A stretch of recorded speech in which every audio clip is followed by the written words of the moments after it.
या देवी सर्वभूतेषु मां कमलारूपेण संस्थिता नमस्तस्यै नमस्तस्यै नमस्तस्यै नमो नमः।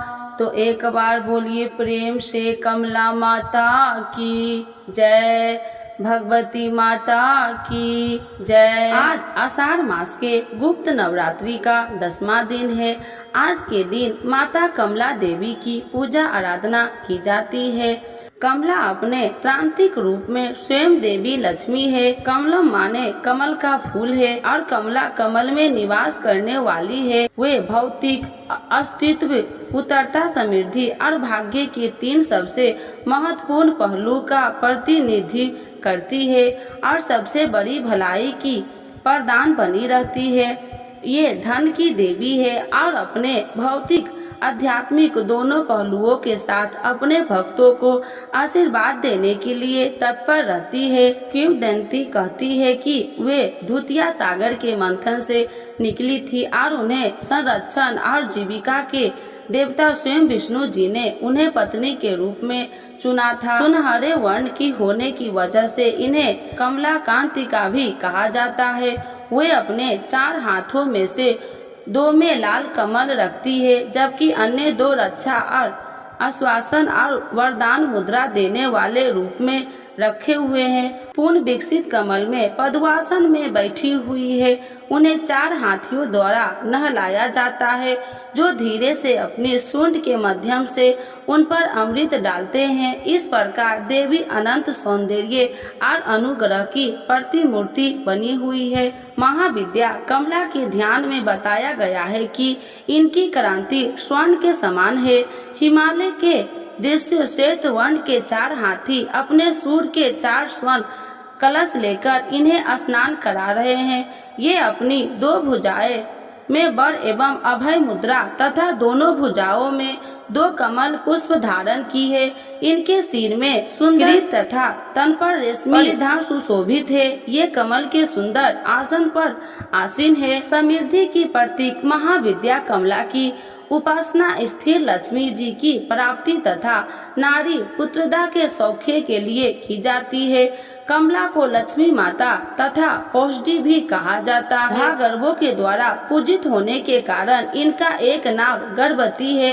इनकी कृपा से पृथ्वी वप्ती तथा पुरुषोत्तम दोनों की प्राप्ति की जाती है। भगवान आदि शंकराचार्य के द्वारा विकसित कनक धारा स्तोत्र और श्री सूक्तम का पाठ, कमल गट्ठे की माला, श्री मंत्र का जप, बेलपत्र तथा बेल फल के हवन में कमला दी है कि विशेष कृपा प्राप्त होती है। अस्तव तंत्र में कोलासुर के वध के लिए इनका प्रादुर्भाव होना बताया गया है।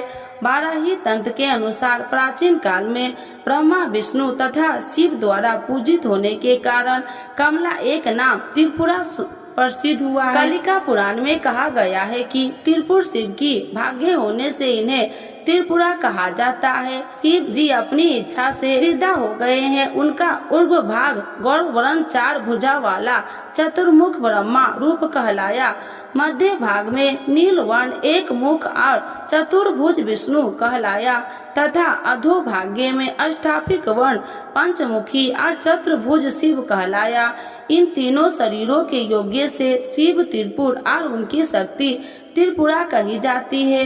चिंतामयी गिरी में इनका निवास है। भैरव, यामल तथा शक्ति लहरी में इनके रूप तथा पूजा विधान का विस्तृत वर्णन किया गया है। इनकी उपासना से समस्त सिद्धियां सहजल की प्राप्त होती है। पुरुष सूक्तम का शीघ्र के लक्ष्मी तंता कहकर कमला देवी को परम पुरुष भगवान विष्णु की पत्नी बतलाया गया है। असरथ हस्ते साथ उनका संबंध राज्य वैभव सूचक है। देवी को लाल वस्त्र भव्य रूप से सुनहरे आभूषणों से सजाया गया है। उनका रंग सुनहरा है। उन्हें 4 भुजा है। कमला माता को भुजाओं में कमल के फूल धारण करती है और शेष 2 भुजाओं में वरदान देने वाली और निर्भय मुद्रा बनाती है, जिसे क्रमशः और अभय मुद्रा के नाम से जाना जाता है। ये माता 4 हाथियों से घिरी हुई है, जिन्हें कमला देवी को अभिषेक देते हुए दिखाया गया है। जो कमल के फूल पर समुद्र के बीच में बैठी है। कमला की पूजा करने से भक्तों को उनका दिव्य आशीर्वाद प्राप्त होता है।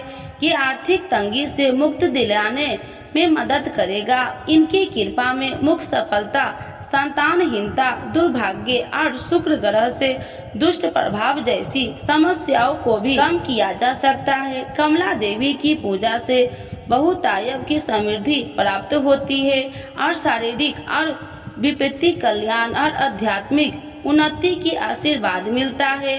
देवी कमला की महिमा अपरंपार है। माँ अपने सभी भक्तों पर अपनी कृपा बरसाती है। तो एक बार बोलिए प्रेम से कमला माता की जय। नवरात्र की कथा। श्री बृहस्पति जी बोले, हे ब्रह्मा जी, आप अत्यंत बुद्धिमान, सर्वशास्त्र और चारों वेदों को जानने वाले में श्रेष्ठ हो। हे प्रभु, कृपा कर मेरा वचन सुनो। चैत्र, आश्विन, माघ और आषाढ़ मास के शुक्ल पक्ष में नवरात्र का व्रत और उत्सव क्यों किया जाता है? हे भगवान, इस व्रत का फल क्या है? किस प्रकार करना उचित है? और पहले इस व्रत को किसने किया, सो विस्तार से कहो। श्री बृहस्पति जी का ऐसा प्रश्न सुनकर ब्रह्मा जी ने कहने लगे, हे बृहस्पति देव, प्राणियों का हित करने की इच्छा से तुमने बहुत ही अच्छा प्रश्न किया है। जो मनुष्य मनोरथ पूर्ण करने वाली दुर्गा महादेवी, सूर्य और नारायण को ध्यान करते हैं, वे मनुष्य धन है। यह नवरात्र व्रत संपूर्ण कामनाओं को पूर्ण करने वाला है। इसके करने से पुत्र चाहने वाले को पुत्र, धन चाहने वाले को धन, विद्या चाहने वाले को विद्या और सुख चाहने वाले को सुख मिलता है। इस व्रत को करने से रोगी मनुष्य को रोग दूर हो जाता है और कारागार में पड़ा हुआ मनुष्य बंधन से छूट जाता है। मनुष्य की तमाम विपत्तियां दूर हो जाती है और उसके घर में संपूर्ण संपत्ति आकार उपस्थित हो जाती है। बंध्या और काक बंध्या के इस व्रत के करने से पुत्र हो जाता है। समस्त पापों को दूर करने वाले इस व्रत के करने से ऐसा कौन सा मनोरथ है जो सिद्ध नहीं हो सकता? यदि व्रत करने वाला मनुष्य सारे दिन का उपवास न कर सके तो एक समय भोजन करे और उस दिन बंधावों सहित नवरात्रि व्रत की कथा श्रवण करे।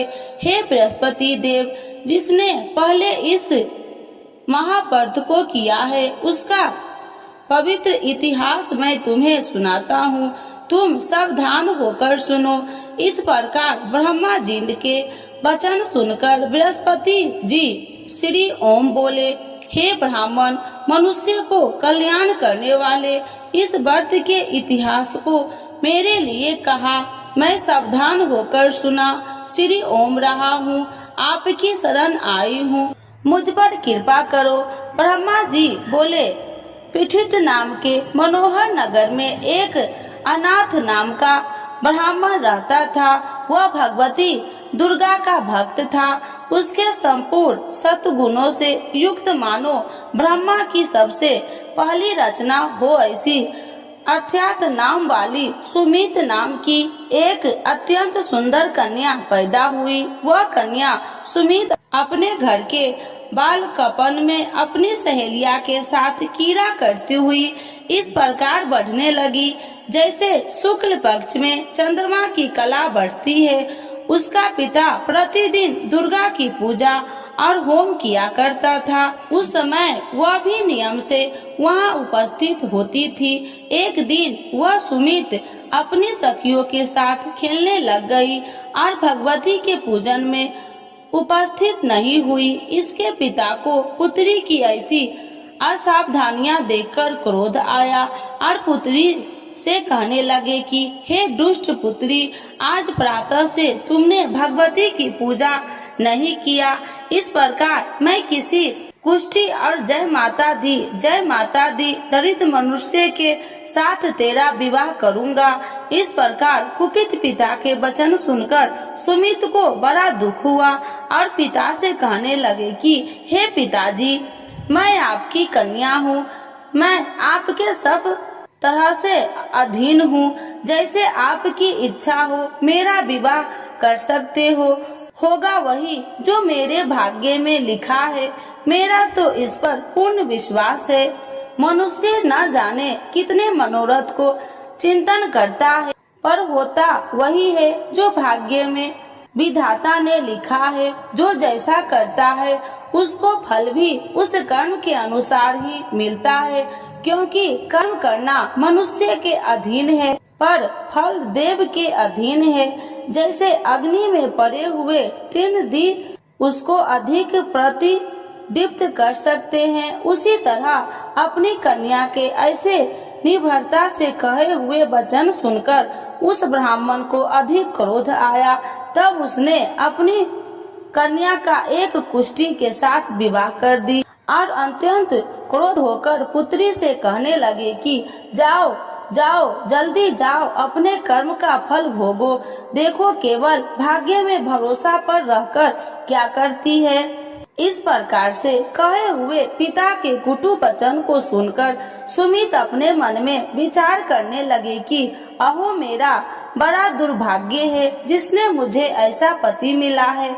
इस तरह अपने दुख का विचार करती हुई वह सुमित अपने पति के साथ वन चली गई और भयानक वन में कुशा युक्त उस स्थान पर उन्होंने वह रात बड़े कष्ट से व्यतीत की। उस गरीब बालिका की ऐसा दशा देखकर भगवती पूर्व पुण्य के प्रभाव से प्रकट होकर सुमित से कहने लगे कि हे ब्राह्मणी, मैं तुम पर प्रसन्न हूँ, तुम जो चाहो वरदान मांग सकती हो। मैं प्रसन्न होने पर मनोवांछित फल देने वाली हूँ। इस प्रकार भगवती दुर्गा का वचन सुनकर ब्राह्मणी कहने लगे कि आप कौन है जो मुझ पर प्रसन्न हुई हो। यह सब मेरे लिए कहा और अपनी कृपा दृष्टि से मुझ दासी को कृतार्थ करो। ऐसा ब्राह्मणी का वचन सुनकर देवी कहने लगे कि मैं आदि शक्ति हूँ और मैं ही ब्रह्मा विद्या हूँ और सरस्वती भी हूँ। मैं प्रसन्न होने पर प्राणियों को दुख दूर कर उसको सुख प्रदान करती हूँ। हे ब्राह्मणी, मैं तुम पर तेरे पूर्व जन्म के पुण्य के प्रभाव से प्रसन्न हूँ। तुम्हारे पूर्व जन्म का वृत्तांत सुनाती हूँ, सुनो। तुम पूर्व जन्म में निषाद भील की स्त्री थी और अति पतिव्रता थी। एक दिन तेरे पति निषाद ने चोरी की। चोरी करने के कारण तुम दोनों को सिपाहियों ने पकड़ लिया और ले जाकर जेल खाने में कैद कर दिया। उन लोगों ने तेरे को और तेरे पति को भोजन भी नहीं दिया। इस प्रकार नवरात्र के दिनों में तुमने न तो कुछ खाया और न जल ही पिया, इसीलिए 9 दिन तक नवरात्र का व्रत हो गया। हे ब्राह्मणी, उन 9 दिनों में जो व्रत हुआ उस व्रत के प्रभाव से प्रसन्न होकर तुम्हें मनोवांछित वस्तु दे रही हूँ। तुम्हारी जो इच्छा हो सो मांगो। इस प्रकार दुर्गा के कहे वचन सुनकर ब्राह्मणी बोली, अगर आप मुझ पर प्रसन्न है तो हे दुर्गे, आपको प्रणाम करती हूँ। कृपा करके मेरे पति को कोढ़ को दूर करो। देवी कहने लगे कि उन दिनों में जो तुमने व्रत किया था उस व्रत के एक दिन का पुण्य अपने पति को कोढ़ दूर करने के लिए अर्पण करो। मेरे प्रभाव से तेरा पति कोढ़ी से रहित और सोने का समान शरीर वाला हो जाएगा। ब्रह्मा जी बोले। इस प्रकार देवी का वचन सुनकर वह ब्राह्मणी बहुत प्रसन्न हुई और पति को निरोग करने की इच्छा से ठीक है ऐसी बोली।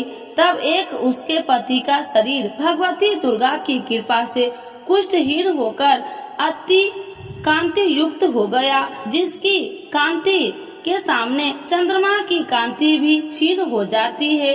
वह ब्राह्मणी पति की मनोहर देह को देखकर देवी को अति पराक्रमी वाली समझकर स्तुति करने लगी। हे दुर्गे, आप दुर्गत को दूर करने वाली, तीनों जगत को सनातप हरने वाली, समस्त दुखों को दूर करने वाली, रोगी मनुष्य को निरोग करने वाली, प्रसन्न होने पर मनोवांछित वस्तु को देने वाली और दुष्ट मनुष्य को नाश करने वाली हो।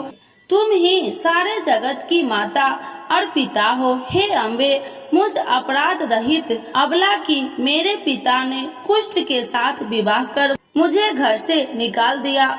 उसकी निकाली हुई मैं पृथ्वी पर घूमने लगी।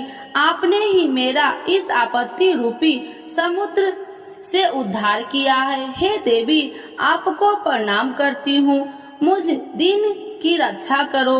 ब्रह्मा जी बोले कि हे बृहस्पति, इसी प्रकार उस सुमित ने मन से देवी की बहुत स्तुति की। उससे की हुई स्तुति सुनकर देवी को बहुत संतोष हुआ और ब्राह्मणी से कहने लगी कि हे ब्राह्मणी, तुम्हारे उद्याल नाम का एक अति बुद्धिमान, धनवान, कार्तिवान और जितेंद्रिय पुत्र शीघ्र ही होगा।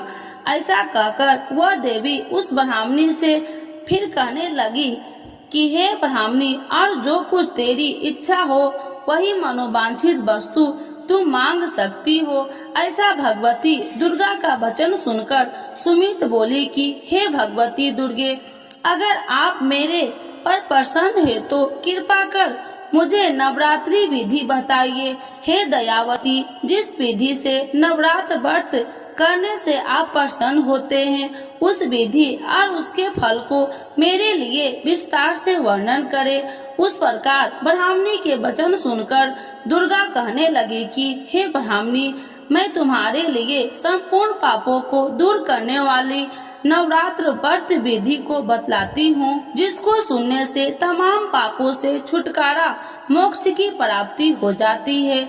आश्विन मास के शुक्ल पक्ष की प्रतिपदा से लेकर 9 दिन तक विधि पूर्वक व्रत करे। यदि दिन भर का व्रत न कर सके तो एक समय का भोजन करे। पढ़े लिखे ब्राह्मणों से पूछकर घट स्थापना करे और वाटिका बनाकर उसको प्रतिदिन जल से सींचे।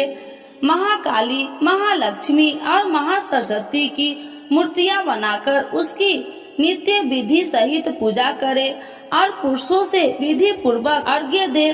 बिजोरा के फूल से अर्घ्य देने से रूप की प्राप्ति होती है। जय फल से कीर्ति, दाख से कार्य की सिद्धि होती है। आंवले से सुख और केले के भूषण की प्राप्ति होती है। इस प्रकार फलों से अर्घ्य देकर यथा विधि हवन करे। खंड, घी, गेहूं, शहद और तिल, बिल्व, नारियल, दाख और कदम, इनसे हवन करे। गेहूं होम करने से लक्ष्मी की प्राप्ति होती है। खीर व चंपा के पुष्प से धन और रत्नों से तेज और सुख की प्राप्ति होती है। आंवलों से कीर्ति और केले से पुत्र हो। कमल से राज, सम्मान और दुखों से सुख संपत्ति की प्राप्ति होती है। व्रत करने वाला मनुष्य इस विधान से होम कर आचार्य को अत्यंत नम्रता के साथ प्रणाम करे और यज्ञ की सिद्धि के लिए उसे दक्षिणा दे। इस महाव्रत को पहले बताई हुई विधि के अनुसार जो कोई करता है उसके सब मनोरथ सिद्ध हो जाते हैं। इसमें तनिक भी संशय नहीं है। इन 9 दिनों में जो कुछ दान आदि किया जाता है उसका करोड़ों गुना फल मिलता है। इस नवरात्रि के व्रत से अश्वमेघ यज्ञ का फल मिलता है। हे ब्राह्मणी, इस संपूर्ण कामनाओं को पूर्ण करने वाले उत्तम व्रत को तीर्थ, मंदिर अथवा घर में ही विधि के अनुसार करे। ब्रह्मा जी बोले कि हे बृहस्पति देव, इस प्रकार ब्राह्मणी को व्रत की विधि और फल बताकर देवी अंतर ध्यान हो गई। जो मनुष्य या स्त्री इस व्रत को भक्ति पूर्वक करता है वह इस लोक में सुख पाकर अंत में दुर्लभ मोक्ष को प्राप्त होता है। हे बृहस्पति देव, यह दुर्लभ व्रत का महात्म्य मैं तुम्हारे लिए बतलाया है। ऐसा ब्रह्मा जी के वचन सुनकर बृहस्पति देव जी आनंद के कारण रोमांचित हो गए और ब्रह्मा जी से कहने लगे, हे ब्रह्मा जी, आपने मुझ पर अति कृपा की जो अमृत के समान इस नवरात्रि व्रत का महात्म्य सुनाया है। हे प्रभु, आपके बिना और कोई इस महात्म्य को सकता है। ऐसा बृहस्पति जी के वचन सुनकर ब्रह्मा जी बोले कि हे बृहस्पति देव, तुमने सब प्राणियों का हित करने वाले इस व्रत अलौकिक व्रत को पूछा है, इसीलिए तुम धन्य हो। यह भगवती शक्ति संपूर्ण लोकों को पालन करने वाली है। इस महादेवी के प्रभाव को कौन नहीं जान सकता है। तो एक बार बोलिए प्रेम से दुर्गा महारानी की जय, नव दुर्गा माता की जय, भगवती माता की जय।